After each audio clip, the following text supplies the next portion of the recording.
Hey everyone, before I get started, I just want to remind you that if you like my content, hit that like button, subscribe to my channel, and then join the Militia Man and Crew Patreon community by clicking the link in the caption. Hey, good afternoon everybody.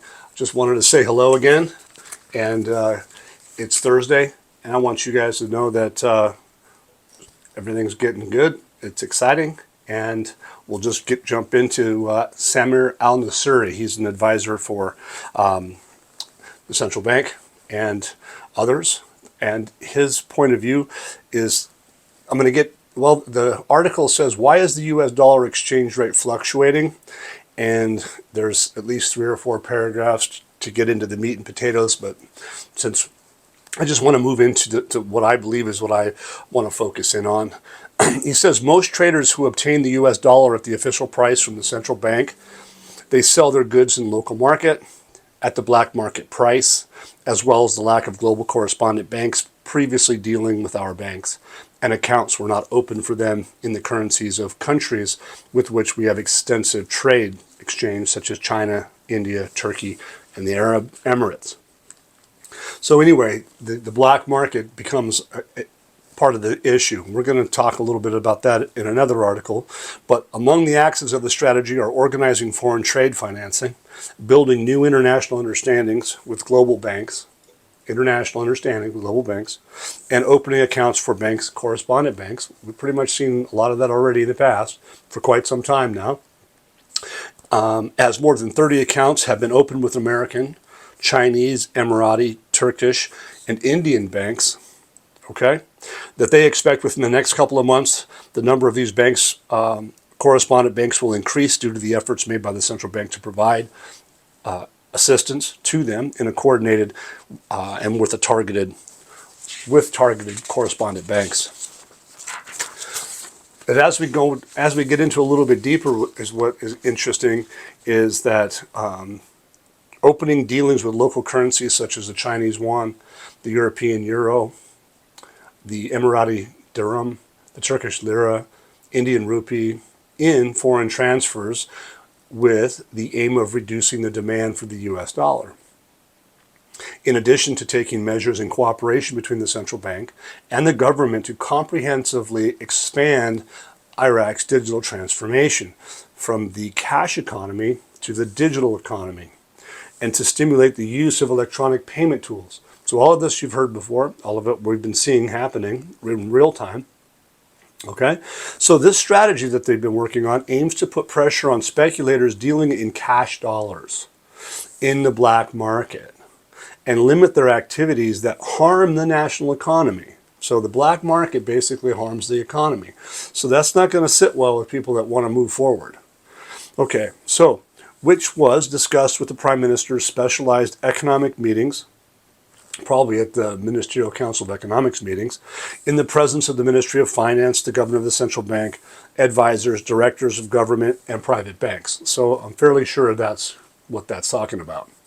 It says, it must be noted here that the availability of foreign exchange reserves for the central bank exceeded $100 billion, and a gold reserve exceeding 143 tons confirms that the Iraqi dinar will recover and that it is strong. So they're reiterating what al-Sudani has said numerous times.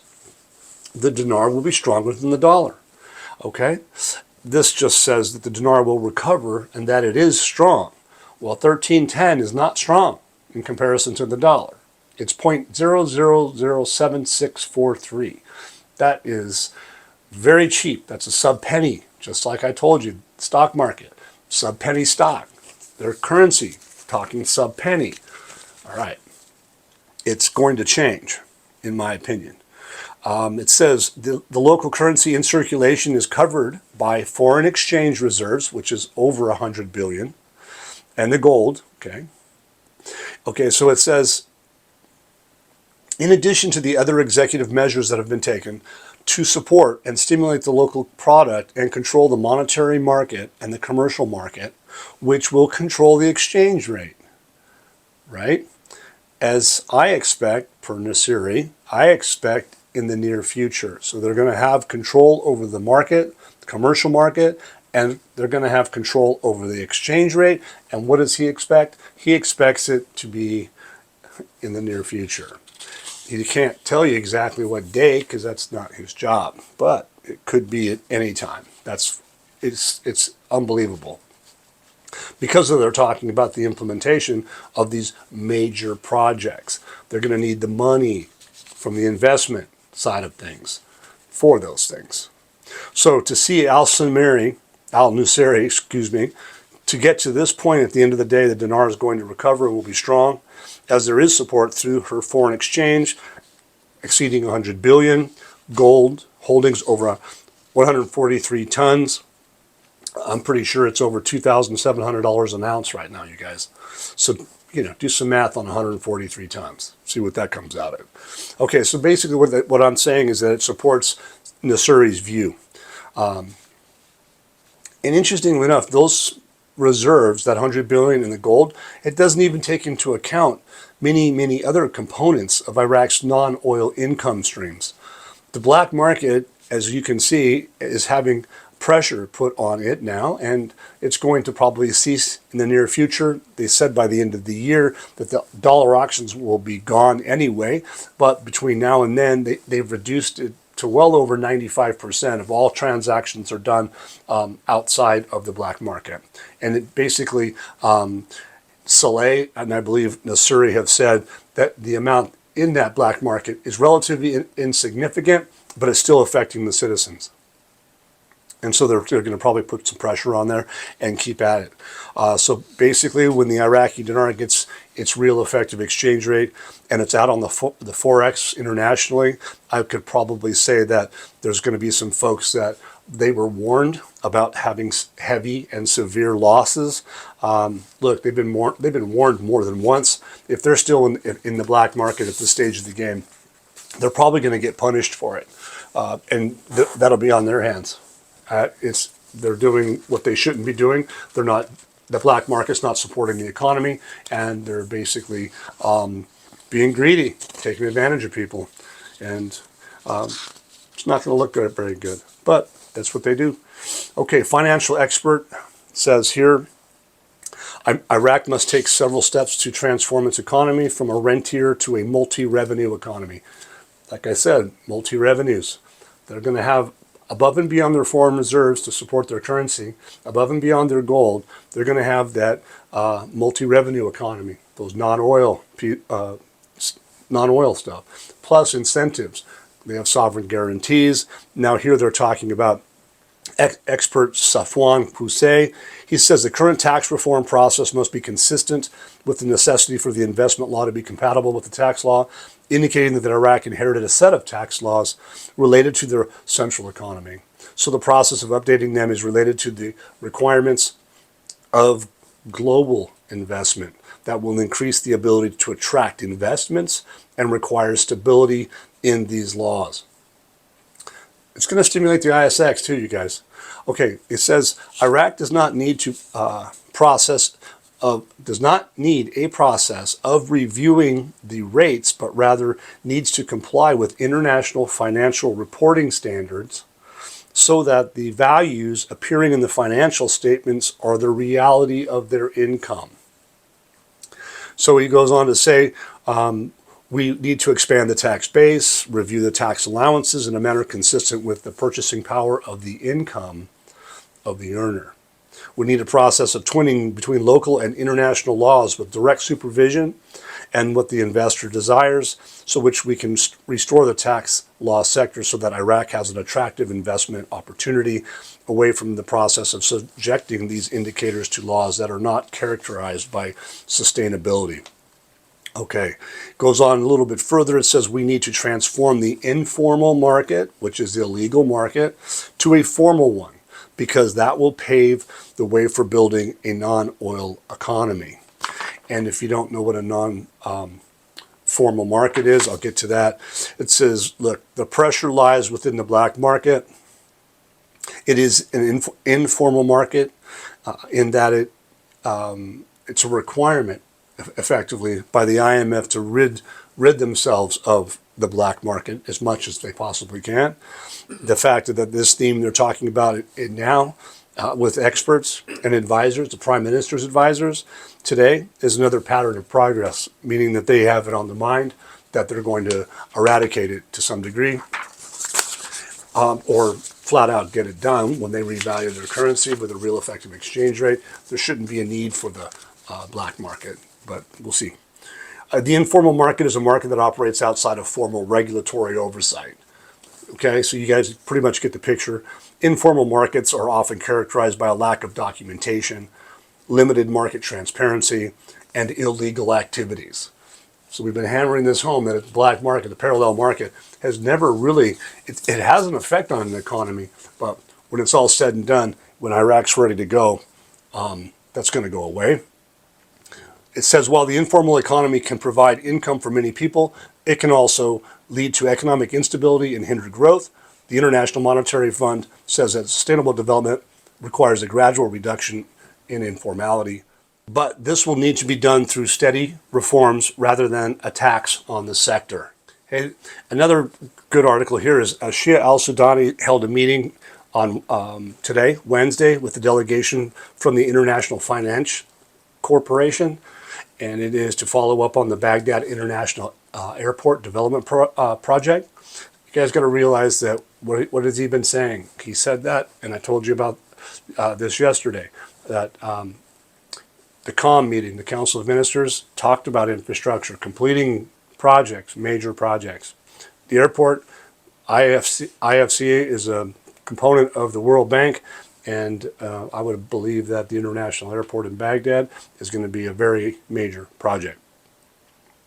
It says that Prime Minister confirmed the government's continuation of the Baghdad International Airport rehabilitation project despite all the challenges. It goes on to say that they will achieve two basic principles. The first is doubling profits and revenues. Sounds good to me. And the second is improving the services provided to citizens. He steps back and says back in September of 2023, they signed a pioneering agreement with the International Finance Corporation to develop and rehabilitate Baghdad International Airport. It says the agreement includes the international institution providing an integrated investment portfolio that includes how the international airport will be expanded, how it will be financed, how it will be operated and maintained, and how its facilities and safety factors will be improved, and its services will be upgraded to comply with international airport standards in the world through one of the specialized international companies. It says the agreement will also include, of course, the International Finance Corporation, a member of the World Bank Group, will provide advice on the path to developing the role of the private sector and enhancing its entry into the arena of public services in partnerships with the public sectors and other sectors facing future challenges. So here's one of the major projects here alone that are on the table for implementation, and they're going to need the private sector now up and I say rearing to go with the IFC World Bank involved with all their support in Iraq getting a move on. It looks very promising. The next article is down in the south, Basra hosts a meeting of representatives of the countries that signed the quadripartite memorandum of understanding on the development road project. I guess if you guys come into Patreon, you just check out that photograph. It looks like everybody's around a big, huge table, and there's a lot of people in there, and they're the signatories of this development road project. And they got started on this quite a while ago, too. It says Wednesday, representatives of the countries that signed that quadripartite memorandum of understanding on the development road to discuss the economic feasibility study of the project and determine the important paths to proceed with its implementation. Key word again, implementation. According to the directives of the Prime Minister Mohammed Shia al-Sudani, the Minister of Transport Razak Mohabis al-Sadawi, on the necessity of accelerating the work steps in the development road project. A meeting was held for representatives of the countries that signed this quadripartite budget memorandum of understanding on the development road, headed by Iraq, and the membership of who? Turkey, the Emirates, and Qatar. So the four got together. He points out that there will be extensive discussions in order to complete the approval of the economic feasibility study. So they have the economic study done, but there are going to be extensive discussions in order to complete the approval of this economic feasibility study. So they're going to look it over and determine the important paths to proceed with the implementation of this project. Okay, so Shia Sudani, Turkish President Recep Erdogan, sponsored in Baghdad at the end of last April, so it's been a few months, the signing ceremony of this Memorandum of Understanding between Iraq, Turkey, Qatar, and the UAE for joint cooperation on the Strategic Development Road Project. So it says that the memorandum includes the signatory countries setting the necessary framework to implement the project, which is one of the most prominent transportation projects in the region by linking the east to the west via the Grand Fa port.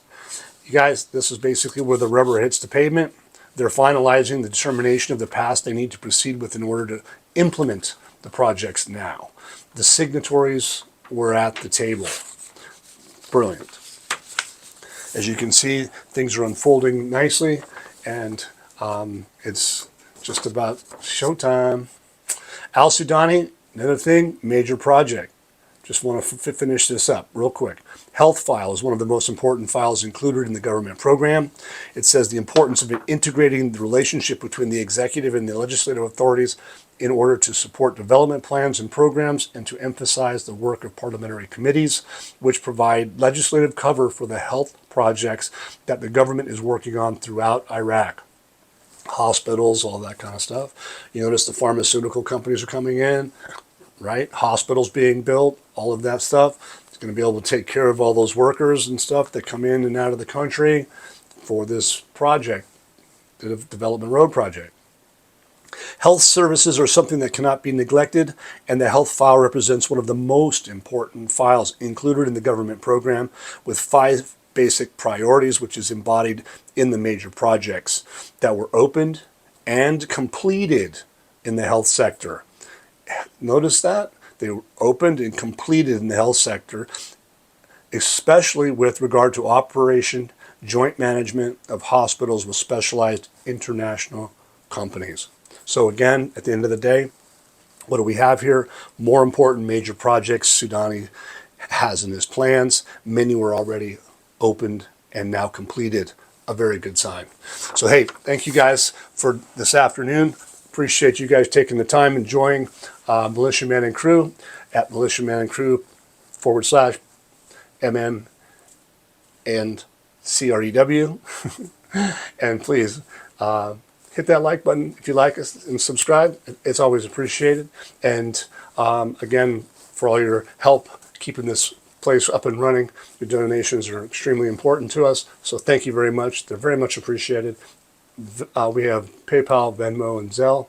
And we'll look forward to seeing you soon. Thank you for being with us. Good night. Once again, guys, don't forget to hit that like button if you like this content. Subscribe to the channel, or join us at the Militia Man and Crew Patreon community for even more exclusive content. You can also donate to this channel by hitting the links in the banner to help keep this page up and running. Your generous support is greatly appreciated, as always. Much, much appreciated. Thank you so much, and have a great day.